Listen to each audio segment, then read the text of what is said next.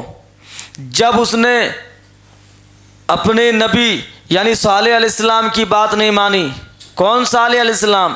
جس کے امتیوں نے کہا تھا کہ آپ اگر نبی ہیں تو ہمارے لیے کوئی معجزہ دکھا، تو صالح علیہ السلام نے کیا دکھایا؟ اللہ کی طرف سے ایک معجزہ، ایک اونٹنی نکلی، اور اونٹنی پتھر کی چٹان، پہاڑوں کی چٹان سے نکلی، اور اسی وقت اس کا ایک بچہ بھی پیدا ہوا۔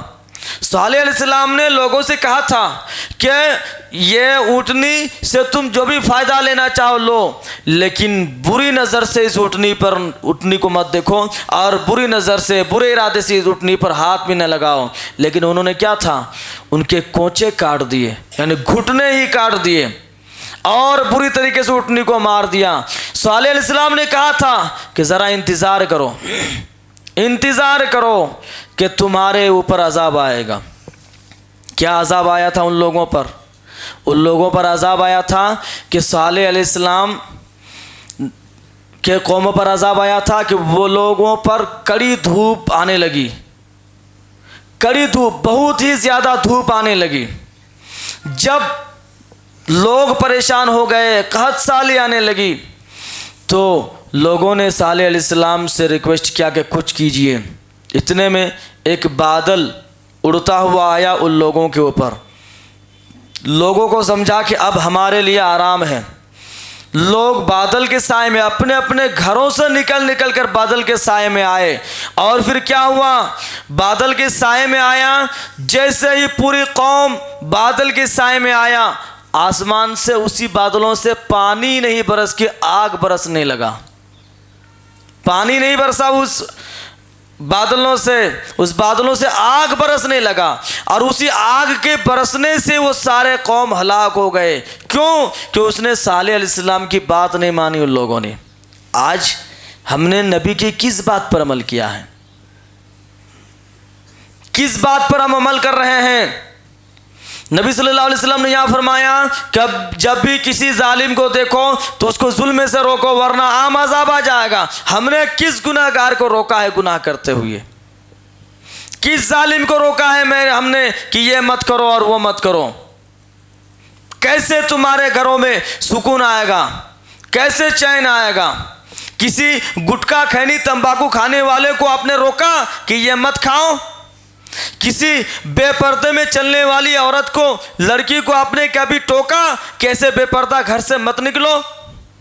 کبھی آپ نے بے نمازی کو کبھی کہا کہ نماز پڑھ لو، بے نمازی مت رہو؟ کبھی کہا آپ نے؟ کسی بھی ظالم کو اگر آپ دیکھو، کسی بھی گناہ گار کو اگر آپ دیکھو، اور اگر آپ نہیں روکتے ہیں تو ایک عام عذاب کا انتظار کیجئے کہ اب وہ عذاب آنے والی ہے جو سارے کے ساروں کو ہلاک کر کے رکھ دے گا۔ اسی لیے کسی بھی ظالم کو دیکھو تو اس کو روکنے کی کوشش کرو، چاہے وہ گنہگار ہو یا پھر لوگوں کے اندر ظالم بنا ہوا ہو، لوگوں کو روکیے ظلم سے، گناہوں سے۔ کسی کو دیکھو کہ وہ سود کھا رہے ہیں تو اس کو روکو سود کھانے سے، ورنہ عام عذاب آ جائے گی۔ آپ کو معلوم ہے کہ یہ سود خور ہے، آپ کو معلوم کہ یہ حرام خور ہے، آپ کو معلوم ہے کہ یہ موبائل کے ذریعے سے یہ جوا کھیلتے ہیں اور پیسہ کماتے ہیں، آپ کو معلوم ہے کہ یہ گھر میں پڑا رہتا ہے، نماز نہیں پڑھتا ہے، آپ کو معلوم ہے کہ یہ اور کچھ کرتا ہے۔ اگر آپ نہیں روکتے ہیں تو پورے عام عذاب کا انتظار کر رہے ہیں۔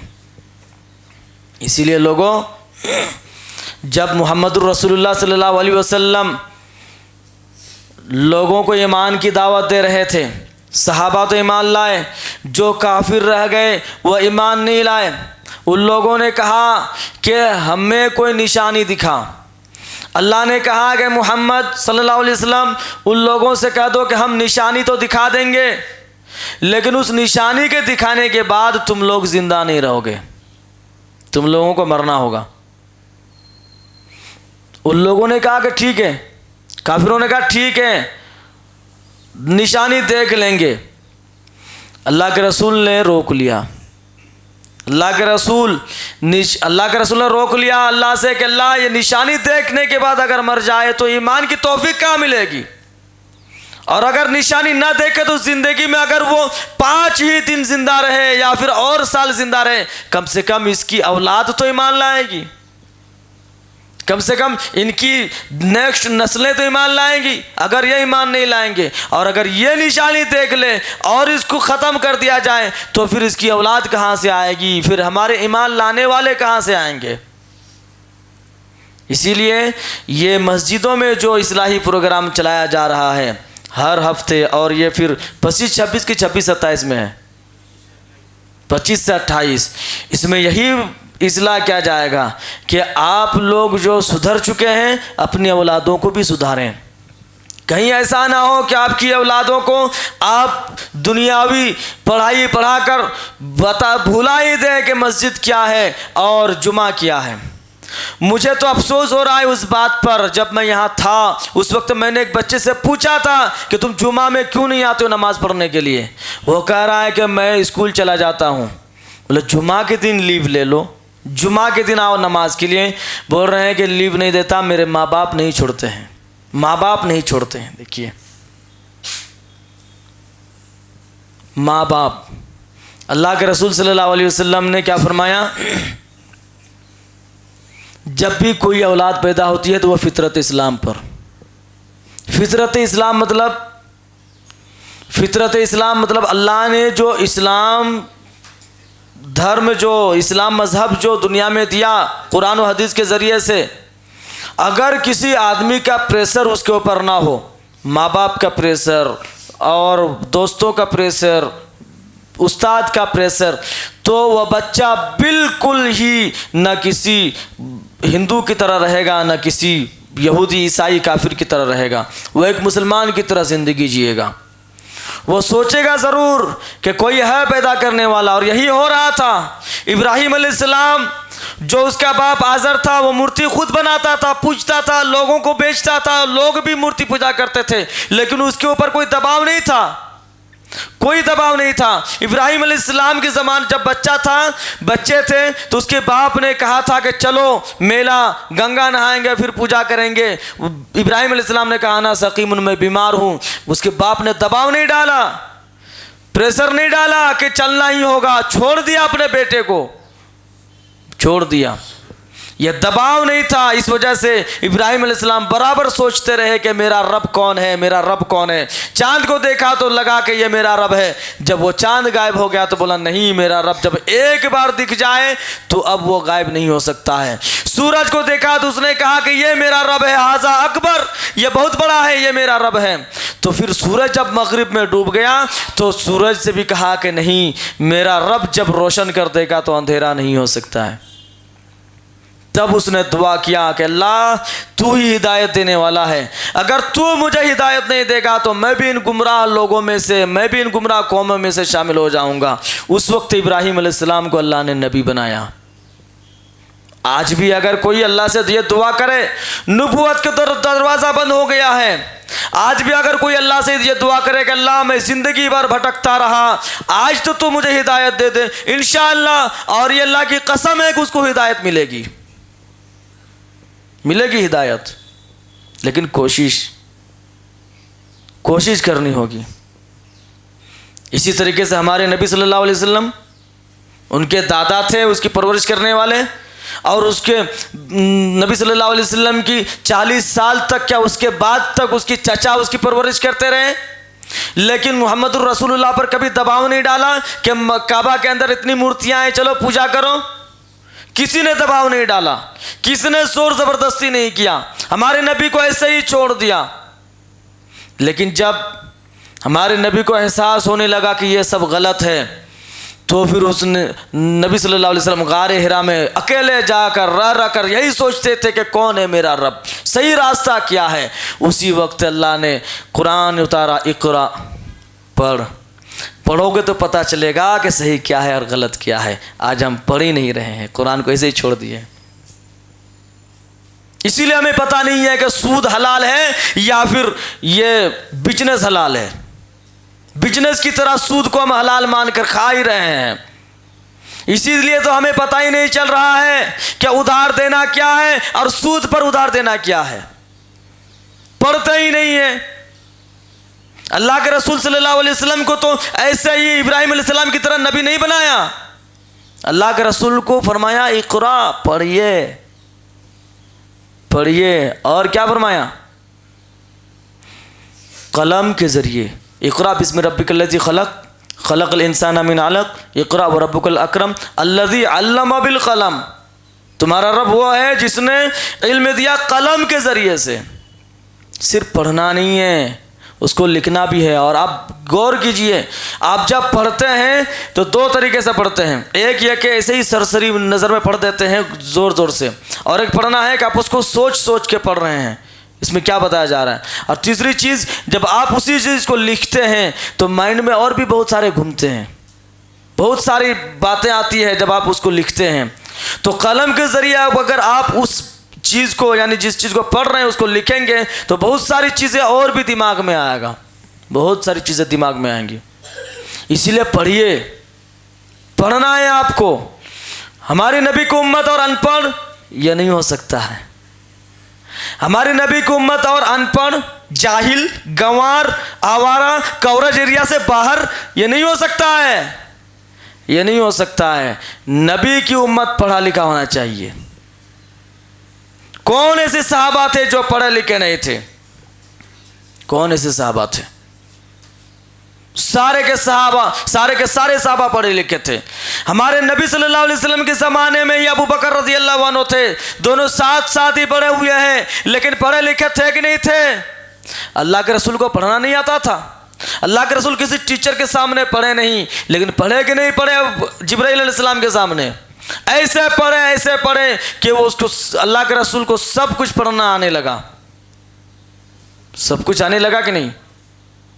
اللہ کے رسول کو سب کچھ سمجھ میں بھی آنے لگا۔ جتنے بھی صحابہ تھے سب پڑھے لکھے تھے، محدثین، تابعین، سب کچھ پڑھے لکھے تھے۔ اور آج ہم ان پڑھ نکلے، آج ہم ان پڑھ ہو گئے ہیں۔ میتھمیٹکس میں ایک الجبرا آتا کہ نہیں؟ اس الجبرا کو بنانے والا کون؟ مسلمان تھا، الجابر نام تھا، اس کو یہودیوں نے بدل کر الجبرا کر دیا۔ کیوں؟ مسلمان اتنے پڑھے لکھے تھے، آج ہم پڑھے لکھے نہیں ہیں۔ الجبرا کس کو بولتے وہی نہیں معلوم ہم لوگوں کو، معلوم ہے؟ جبکہ اس میتھمیٹکس کا فارمولا نکالنے والا ہی مسلمان تھا، اور آج ہمیں معلوم نہیں ہے کہ الجبرا بولتے کس کو ہیں۔ پڑھنا ہے سب کو، سب کو پڑھائی لکھائی کرنی ہے۔ آپ اگر نہیں پڑھے ہیں تو آپ کی غلطی نہیں، لیکن اگر آپ کی اولاد پڑھے لکھے نہیں ہوں گے تو یہ غلطی آپ کی۔ آپ کی اولاد اگر جاہل ہے تو یہ غلطی ہے آپ کی۔ آپ کی اولاد اگر بے نمازی ہے تو غلطی ہے آپ کی۔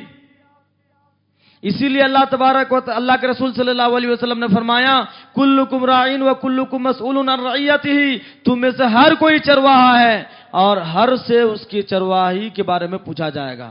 چرواہا مطلب ابھی تو کسی کے پاس 2 بکریاں 3 بکریاں 50 بکریاں ہیں، اللہ کے رسول کے زمانے میں 100 بکریاں 1000 بکریاں ایک آدمی کے پاس رہتا تھا، وہ چرا نہیں سکتا تھا، اس لیے چرواہا رکھتا تھا اس زمانے میں کہ یہ بکریوں کو چرواہا چرائے گا پھر لا کر رکھے گا۔ شام کے وقت اس بکریوں کا مالک اس سے پوچھتا تھا کہ کتنی بکریاں لے کر گیا تھا؟ 1000 بکریاں، 1000 بکریاں کیوں نہیں ہیں؟ 999 بکریاں یہاں پر کیوں ہیں؟ ایک بکری کہاں گئی؟ چوری ہو گئی، تم کیا کر رہے تھے وہاں؟ کیوں بکری چوری ہوئی؟ بھیڑیا کھا لیا، کیوں کھایا؟ تم وہاں کیا کر رہا تھا؟ اسی طرح پوچھا جائے گا تم سے بھی کہ میں نے اولاد دی، 4 اولاد، ایک ہی نمازی بنا، دوسرا بے نمازی، کیا کر رہا تھا تم گھر میں جو تمہاری ایک اولاد بے نمازی بن گئی؟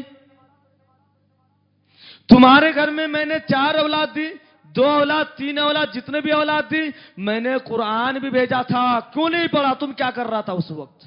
کیوں نہیں پڑھے قرآن تمہاری اولاد؟ کیوں نہیں پڑھے؟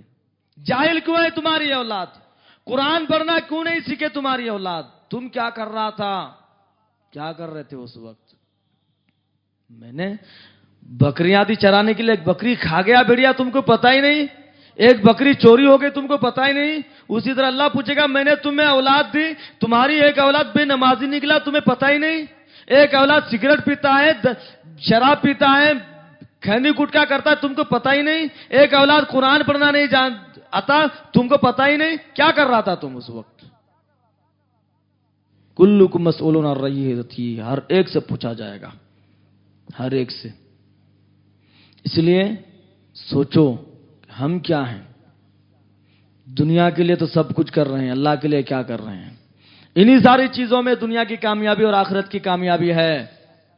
اگر آپ انہی چیزوں میں پیچھے رہیں گے تو نہ دنیا آپ کے لیے بدلے گی، نہ آخرت آپ کے لیے بدلے گی۔